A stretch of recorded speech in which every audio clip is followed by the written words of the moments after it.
Sônia, na sua opinião, o que de pior as crianças consomem hoje? Açúcar e laticínios. Como? Fala melhor. Açúcar, porque o açúcar é uma droga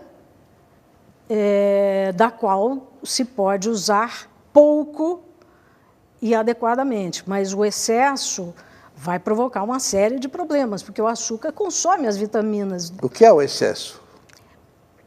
Eu diria que excesso é mais de uma colher de sopa rasa por dia. Isso é excesso?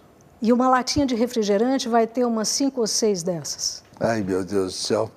Qual o efeito de propaganda desse estado de coisas? Muito grande. Muito grande. A propaganda é inteiramente irresponsável. O governo é inteiramente irresponsável com relação não só à propaganda, mas ao que está escrito no rótulo, nas embalagens. Outro dia eu vi um produto de uma grande empresa, um produto do qual não se salva nada, dizendo que é gostoso e é saudável. Não é saudável. Um publicitário americano diz que hoje o grande efeito da propaganda é fidelizar as criancinhas para o consumo. Comente esse ato de pedofilia. Exatamente. É uma violência não só contra as crianças, é uma violência contra a humanidade, contra a verdade, porque a alimentação produz hoje o doente de amanhã. E a indústria toda fica feliz, porque a indústria de alimentos, de refrigerantes, a de remédios e a indústria médica também, porque você sabe que os consultórios também precisam que as pessoas tenham sintomas para irem aos consultórios. Eu acho que, pelo que é justo, a medicina tinha que se insurgir contra esse estado de coisas. Vamos mudar um pouco a sua frase.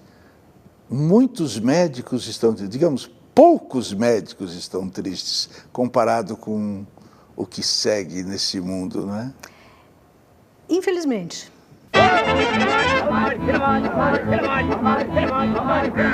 Martim Corrêa do Canto, de Vitória, Espírito Santo, quer saber por que a ciência anda tão devagar na descoberta das coisas que os chineses já sabiam há milênios. Talvez pela própria característica da ciência, porque ela anda um pedacinho e comprova, outro pedacinho e comprova. No terceiro pedacinho ela descobre que o primeiro não estava bem comprovado. Então ela vai para um quarto pedacinho que retoma o primeiro e assim por diante. Os chineses, eles se baseavam na observação e classificação dos fenômenos do universo. Então ficava muito clara a natureza das coisas. E aí você diz, a cebolinha verde tem uma natureza ascendente.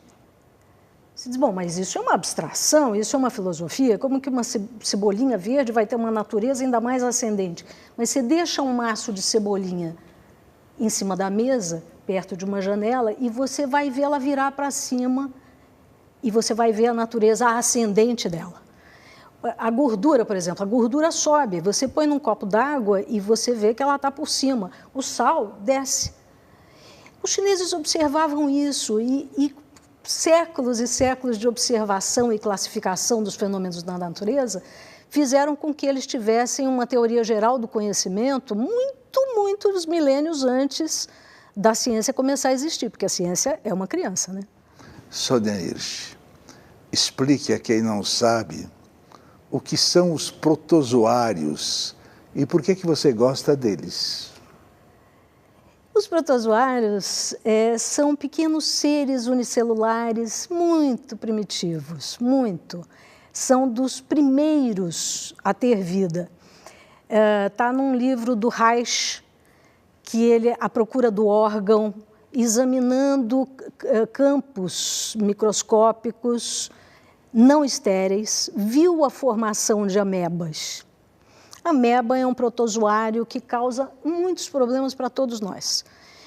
Eu já tive amebas, eu passei 5 anos sem diagnóstico, até que, porque fui me dedicar a essa história de fazer um livrinho sobre os bichos que dão em gente, descobri as amebas. William Reich, você agradece a ele? Eu agradeço muito a ele, por várias coisas, inclusive. E E eu fiz esse livrinho sobre protozoários, vermes, fungos, vírus, exatamente devido ao câncer. Porque o câncer sempre me pareceu uma história muito mal contada, uma caixa preta que não tinha razão de ser. Porque você pode entender muitas coisas. Por que você não pode entender também o câncer? Por que é tão fechado em copas? Então, eu conheci um médico chamado Dr. Barcelos, que tinha uma dieta que ele aplicava nos portadores de câncer e fazia os tumores regredirem ou estacionarem. E esse médico passou a vida dele tentando uma comprovação científica. Chegou aí para um hospital, para um pavilhão de terminais, e tem depoimentos do sucesso do trabalho dele na melhora dos pacientes. Ele tirava várias coisas da dieta. Leite, todos os laticínios, feijões, batatas, carne de porco, lagosta, camarão. Caviar, marrom glacê. Caviar podia. Caviar podia. Porque é impossível comprar, né? Não, mas poderia. Mas ele dizia o seguinte, que o que fundava o câncer, geralmente, eram as toxinas produzidas pelos parasitas, que também causam lesões dentro da gente. Isso é tão verdade que a maior parte dos cânceres de intestino são produzidos por ameba. Então, você não trata as amebas hoje, elas cronificam, amanhã você tem uma retite.